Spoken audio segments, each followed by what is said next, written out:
I would appreciate it if you could show your support by liking and subscribing to the video before you start watching. You're standing on a wind-swept plateau 14,000 feet above sea level, surrounded by the towering peaks of the Andes. The year is 1520, and you're witnessing something that will haunt your dreams forever.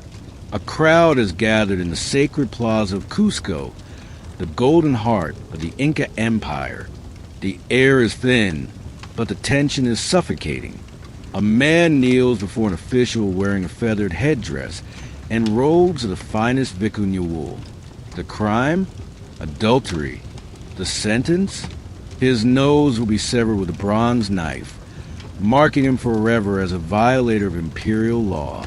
The crowd watches in complete silence, because in the Inca Empire, justice wasn't just punishment, it was theater.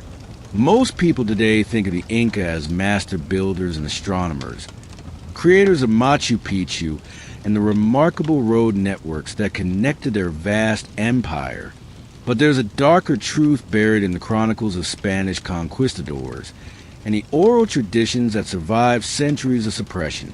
The Inca Empire, stretching from modern-day Colombia to Chile and encompassing over 12 million subjects, maintained order through a system of punishment so brutal and systematic that would make medieval European torturers shudder. Here's what most history books won't tell you. The Inca didn't just punish criminals. They created a culture of fear so pervasive that entire communities would police themselves. Theft could cost you your hands. Adultery would rob you of your nose. But for the worst offenders, something far more horrifying awaited. The extraction of living eyes, followed by a slow death hurled from mountain precipices.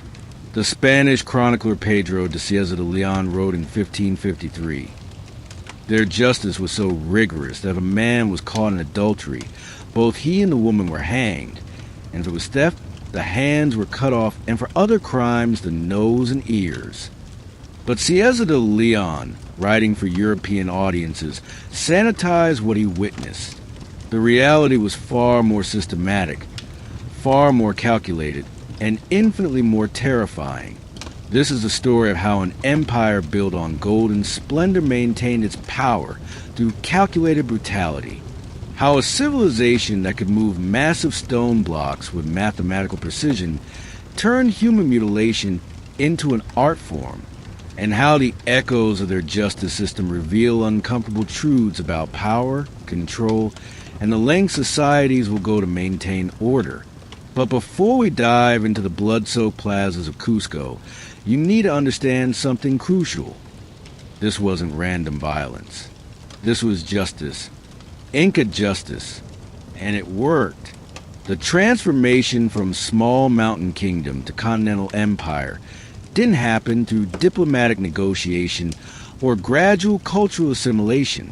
It happened through the systematic application of terror on a scale that would remain unmatched in the Americas until the arrival of European diseases. Every conquered territory received the same message: prosperity and protection for the obedient, systematic mutilation for the defiant. But here's the most chilling part. The Inca convinced their subjects that this brutality was divinely ordained. Victims weren't just criminals. They were sinners being purified through sacred suffering.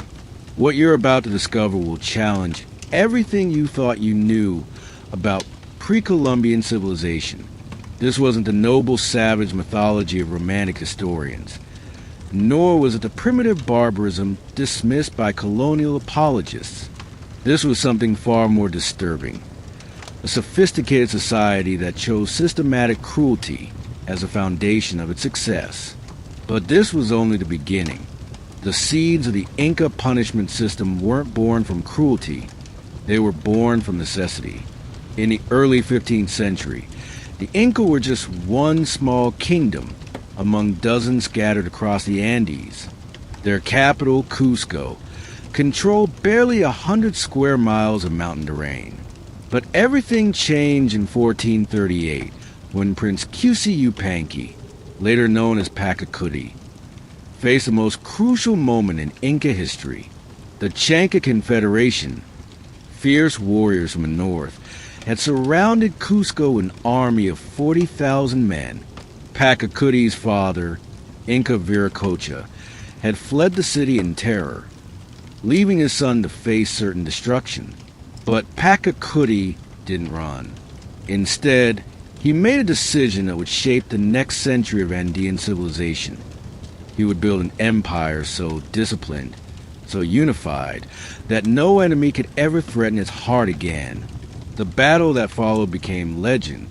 Pachacuti, commanding fewer than 10,000 defenders, didn't just defeat the Chanca, he obliterated them. According to chronicler Juan de Betanzos, who interviewed Inca nobles in the 1550s, Pachacuti ordered that all captured Chanca warriors should have their right hands cut off and sent back to their territories as a message. This was the first time such punishment was used as imperial policy. But here's where the story takes its first dark turn. Pachacuti realized that military victory alone wouldn't be enough to control the vast territories he planned to conquer. He needed something more powerful than armies. He needed absolute obedience. And absolute obedience required absolute consequences. The young ruler began systematically studying the punishment practices of every Andean culture his armies encountered. From the Chimu on the coast, who buried criminals alive in sand dunes, he learned the power of slow death. From the highland Huanca, who practiced ritual eye removal, he discovered how physical mutilation could serve as permanent identification of social status. But Pachacuti's genius wasn't in copying these practices.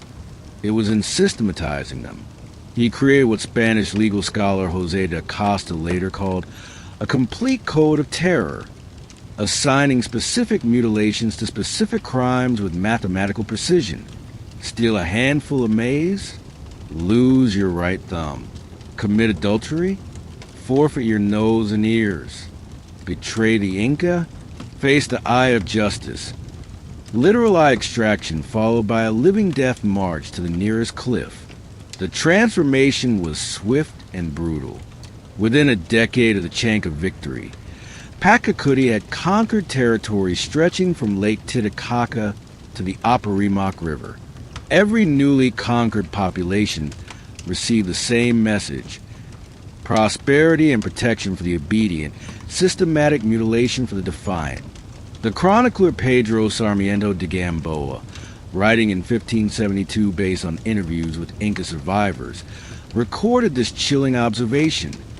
In the newly conquered provinces, Pachacuti would gather all the local chiefs and force them to witness the punishment of a single thief. The man's hands would be severed at the wrist with bronze axes while still living. Then he would be thrown from the highest available cliff. This single demonstration was sufficient to maintain order across entire valleys for years. Archaeological evidence supports these accounts. At the site of Ollantaytambo, researchers have found mass graves containing skeletons with precisely severed hand bones, dating to the mid-15th century. At Sacsayhuaman, the massive fortress overlooking Cusco, archaeologists discovered what they initially thought was a sacrificial altar. Closer examination revealed something far more sinister. A stone platform designed specifically for public mutilations, complete with drainage channels and restraint points. By 1470, Pachacuti had created something unprecedented in pre-Columbian America, an empire held together not by ethnic unity or religious devotion, but by the systematic terror of its justice system. But this was only the beginning. Pachacuti's son, Tupac Inca Yupanqui, would take his father's system and transform it into something even more horrifying. Meet Chuya, a 23-year-old weaver from the village of Maras, high in the Sacred Valley. In 1485, she made a decision that would cost her everything she held dear. Her husband had been conscripted for military service on the distant eastern frontier. Leaving her alone with two young children, and a small plot of quinoa. When the local tax collector demanded tribute she couldn't provide, Chuya did what thousands of desperate Inca subjects did. She stole. The crime was almost pathetically small. 3 handfuls of dried maize from the imperial storehouse. In our world, it might merit fine or community service. In the Inca Empire under Tupac Inca Yupanqui, it triggered a process that would destroy not just Chuya's life, but the lives of everyone connected to her. The chronicler Martin de Marua, working from Inca oral histories, described what happened next. The woman was brought before the curaca, local official, with her hands bound behind her back. The sentence was pronounced before the assembled village. She would lose both hands at the wrist, as was customary for theft from imperial stores. But Chuya's story reveals something even more horrifying about the Inca system. It was designed to maximize psychological trauma, not just physical punishment. The amputation wasn't performed by an executioner or official. Instead, it was carried out by her own brother, chosen by the curaca specifically to amplify the family's shame and the community's terror. The procedure took place at dawn in the village's central plaza. Every resident, including children, was required to watch. Using a bronze axe heated in a ceremonial fire, Chuya's brother severed both her hands with clinical precision, a technique perfected through generations of practice. The wounds were immediately cauterized with hot metal plates to prevent death from blood loss. Death was not the goal, living punishment was. This was the true genius of Inca justice. Every punishment created multiple victims. The mutilated criminals suffered lifelong disability. Their families endured social stigma and economic hardship. Their communities lived in constant fear. And everyone understood that mercy was not just absent, it was impossible. By 1490, under Tupac Inca Yupanqui and later his son Huayna Capac, the punishment system had reached its horrifying peak. The empire now controlled over 2,500 miles of territory along the Andes, from Quito in the north to Santiago in the south. Administrative records from the period, preserved in Quipu knot writing and later translated by Spanish chroniclers, reveal the staggering scale of the terror. In the province of Cusco alone, imperial records documented over 3,000 hand amputations for theft in a single year. The province of Charcas reported 847 nose removals for adultery. From Quito came records of 234 eye extractions for treason or rebellion against imperial authority. But the most chilling statistics came from the practice of mitma, forced population transfers. When the Inca conquered new territories, they would relocate entire populations to prevent rebellion. Those who resisted faced the ultimate punishment: wanui, death by cliff throwing, but only after our removal to ensure they died blind to the sun god Inti's glory. The Spanish conquistador Pedro Pizarro, writing in 1571, described witnessing the aftermath of one such punishment session. We found at the base of a cliff near Camarca more than 400 bodies in various states of decay. All showed signs of having their eyes removed before death. The system had become so efficient that regional administrators competed to demonstrate their loyalty through punishment statistics. The governor of Huánuco province boasted a Huayna Capac of maintaining perfect order through 500 hand amputations and 200 nose removals in just 2 years. By 1525, the Inca Empire had achieved something unprecedented in human history: a continental-scale police state maintained through systematic mutilation.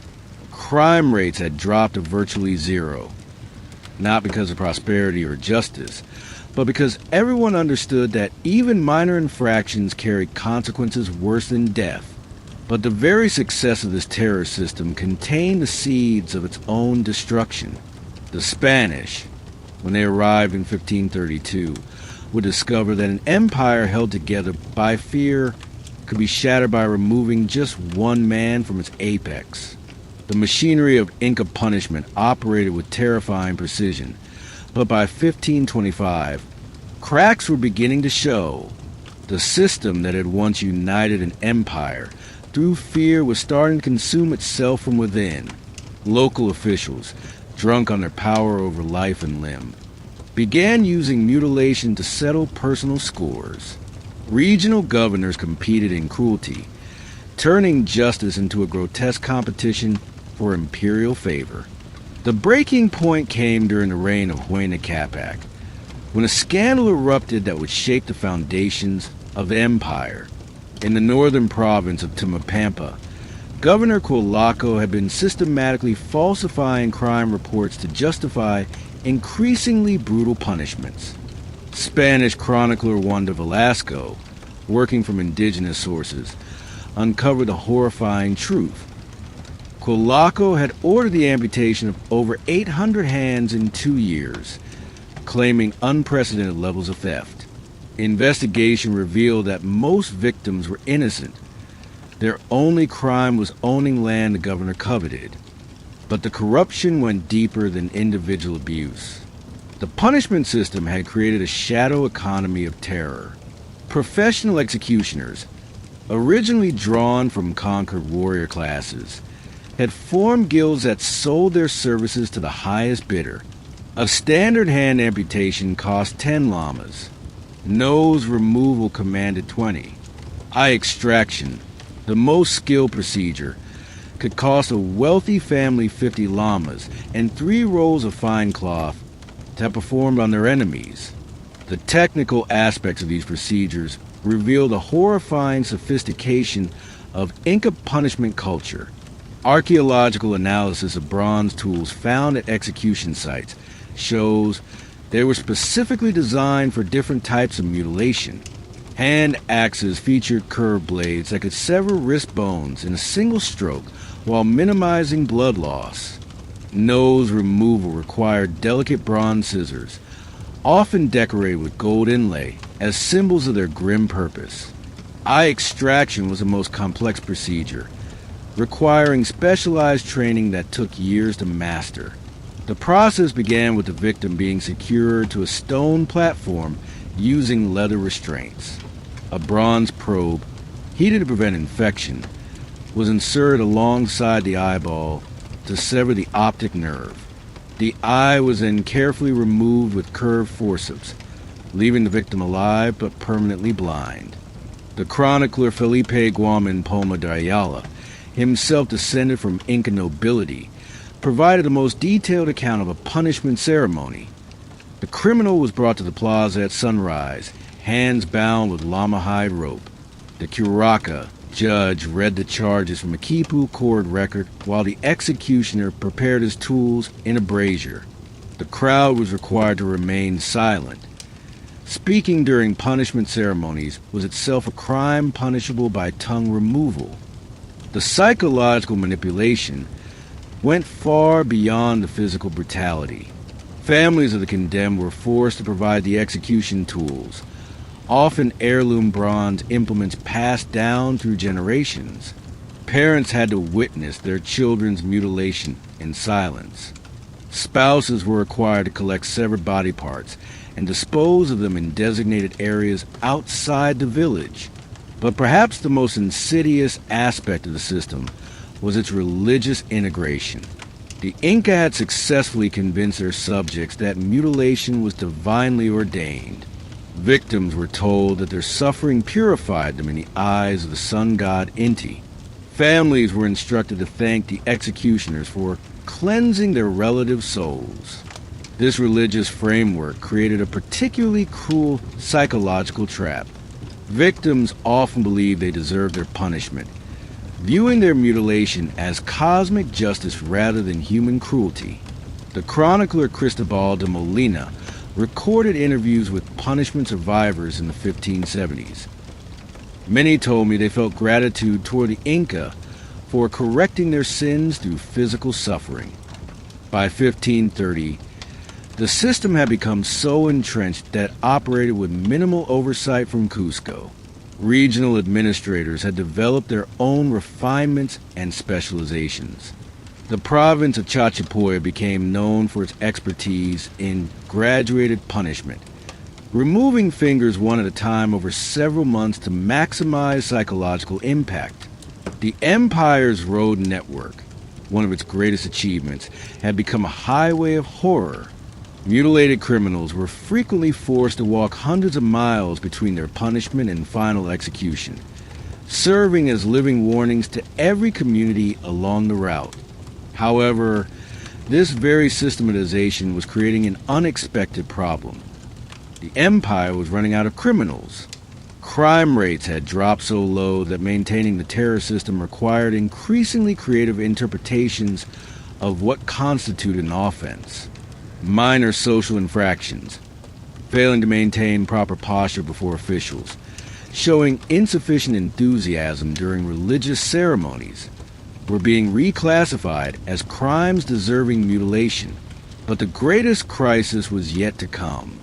In 1532, Spanish conquistadors arrived to find an empire so terrorized by its own justice system that 12 million people would surrender to fewer than 200 foreigners rather than risk the wrath of their own rulers.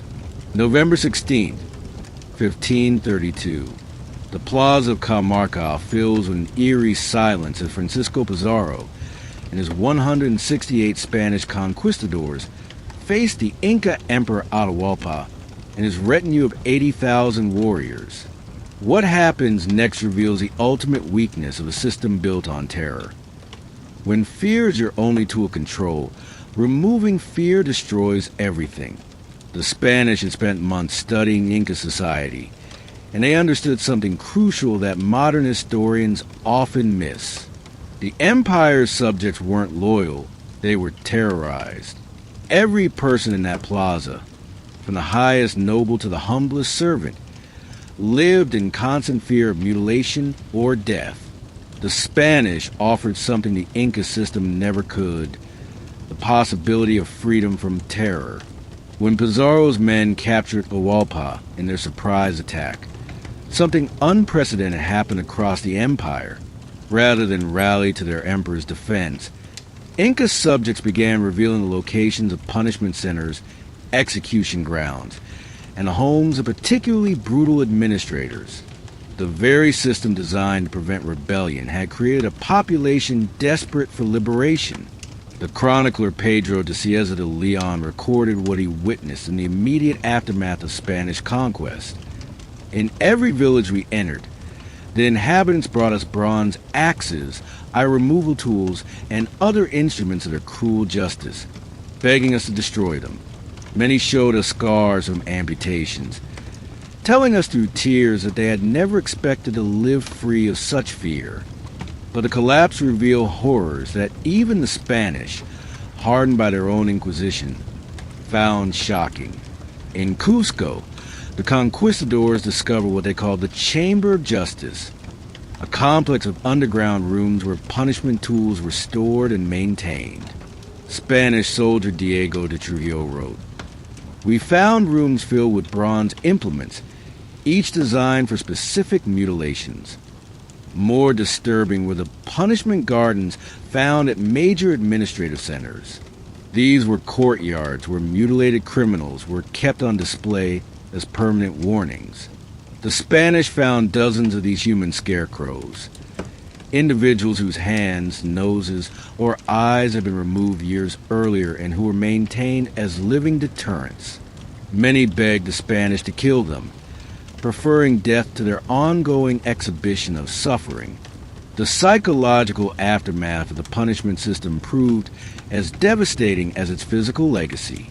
Spanish missionary José de Acosta, working with indigenous populations in the 1570s, noted, "Many natives refused to use their hands for normal tasks, convinced that any action might be interpreted as criminal.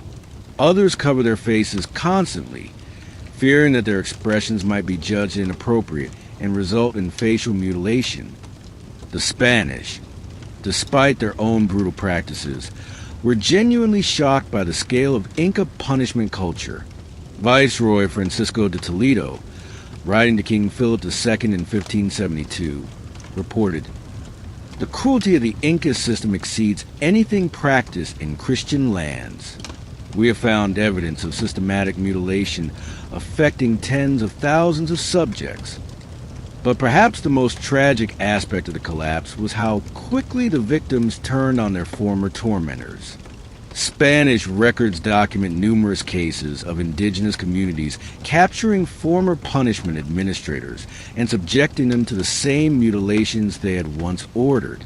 The final chapter of this horror story was written not in blood, but in silence.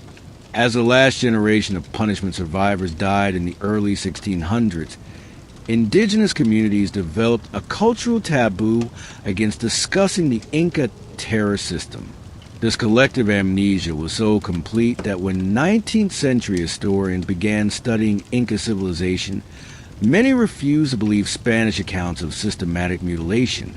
But the archaeological evidence doesn't lie. The scars don't lie. And the silence itself speaks louder than any chronicle or testimony ever could. Today, as you walk through the restored plazas of Cusco or climb the ancient steps of Machu Picchu, you're treading ground that once ran red with the blood of systematic justice. The bronze axes are gone, melted down long ago. The stone platforms have been covered by centuries of soil and tourism. But the echoes of what happened here still reverberate through history.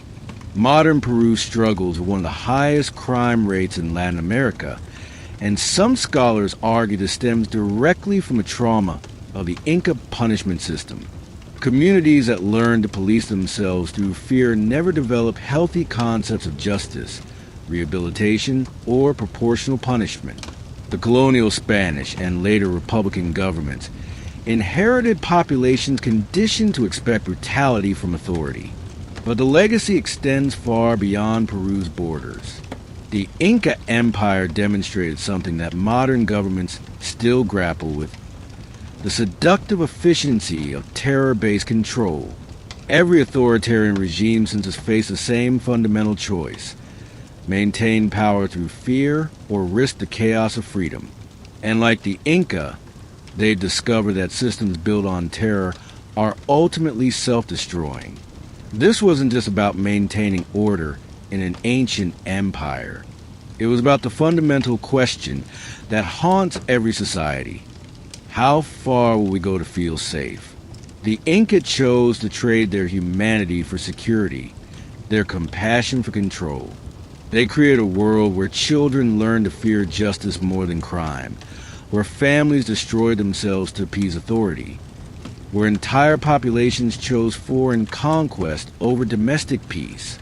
And even today, as governments worldwide debate the balance between security and freedom, between punishment and rehabilitation, the bronze axes of the Inca Empire still echo their terrible question: what price are you willing to pay for order?